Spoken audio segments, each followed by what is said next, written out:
Hello. Okay, part two, cranky old man, old people's comic book review. We're gonna look at American Flagg, just to get a little bit deeper into like the world that Reuben Flagg inhabits. Basically, it starts off. There's a backstory or whatever.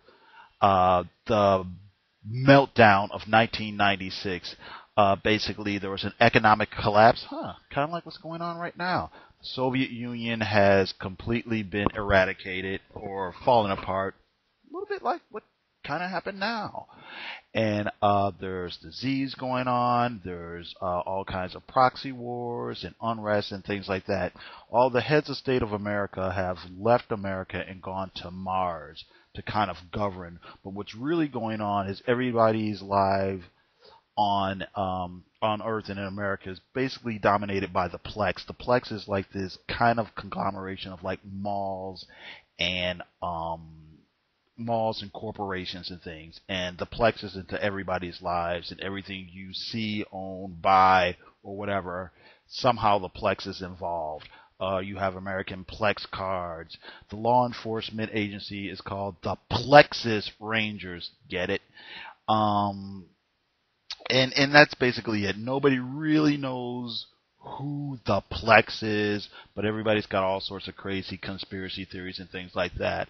Um, the stories are, like I said, they're filled with corruption and greed and things like that. And there's a real kind of sarcastic tone, but it's not an off-putting or mean-spirited sarcastic tone. It's a enduring sarcastic tone.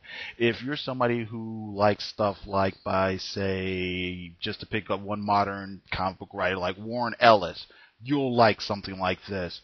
Another thing I wanted to mention is, I guess this probably shouldn't be a big deal, but I think it kind of still is, the depiction of women. Like I said, there's lots of sex in this. Ruben has lots of casual sex, lots of one night stands. He's an ex TV star, so he's kind of famous, and women want to get with him. But the women depicted in this series they're not bimbos, they're not just eye candy. There are attractive women drawn here, but the main female characters are not just there to, like I said, titillate the adolescent audience. They're there as fully realized characters. They're portrayed as being competent. They're portrayed as being intelligent. Some of them are portrayed as being kind of bitchy and mean-spirited. But that's all right because the men are kind of snippy and mean-spirited as well. I think there's a real balance to the way a lot of the men versus women characters are portrayed, even though, like I said, there's lots of things about sex, there's pornography, there's prostitution and things like that, but that's all part of depicting this world. I think if you're a female reader, it's not something that's off-putting to you. Matter of fact, I'd say it's less off-putting than the depictions of certain, formerly sensible female superhero characters from the old days that nowadays are running around in basically thong bikinis fighting evil or whatever. But whatever, that's a argument for somebody else in another time. A lot of the themes and ideas that are spun off in stories have to do with things like subliminal ads and subliminal messages, I should say, destructive subliminal messages that are being pumped into television shows. There's a whole thing with illegal sports, and I don't mean illegal sports betting. Sports are illegal in this world. There's murder mysteries. There's things that has to do with various crazy political groups. There's the whole idea, one of the running gags is that there's every every Saturday night, there's a riot downtown being conducted by one group or another. And the thing is, the Plex actually supplies these groups with their weapons and things because they film these skirmishes and then air them on TV, and they make lots of money on them.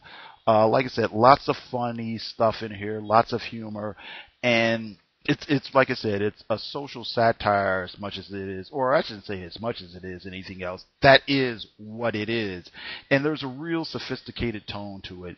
It's not a lot of snarky things.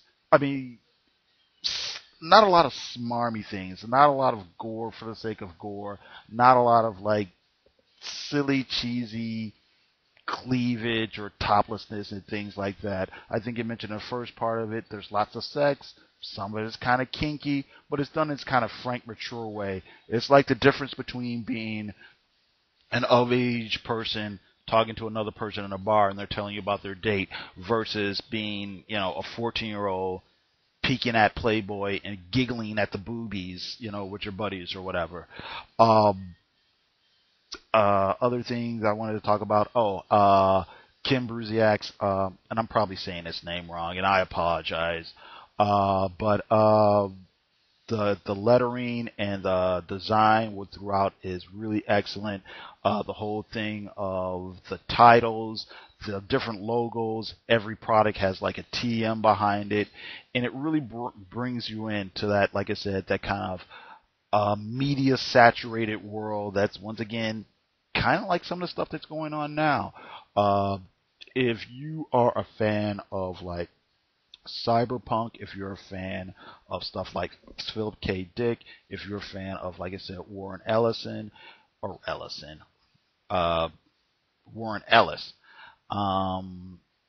check this story out because it is very smart, very intricate, very detailed, very complex. Just give it a go. Like I said, there's other really funny idiosyncratic things. There's constant references to Reuben Flagg's Jewishness, old school 20s, I should say 30s jazz mentioned in here. And a lot of the fashions and things like that look like clothes that a real person could actually wear. Matter of fact, even though it's set in the near future, a lot of the fashions kind of look like slightly exaggerated 80s fashion, but it works. It works, That's basically the thing I wanted to say that I couldn't fit into the other part one. I would say, like I said, if you can't find the trade paperbacks or the hardcovers, you can definitely find the individual issues. I've walked into one of my regular brick and mortar stores and they're just there. Like I said, and they're there like really cheaply. So once again, tell me what you think of this review. Tell me what you think of the comic. Tell me if you think if I'm babbling too much. If you think I'm right on. Rate this review. Leave any comments.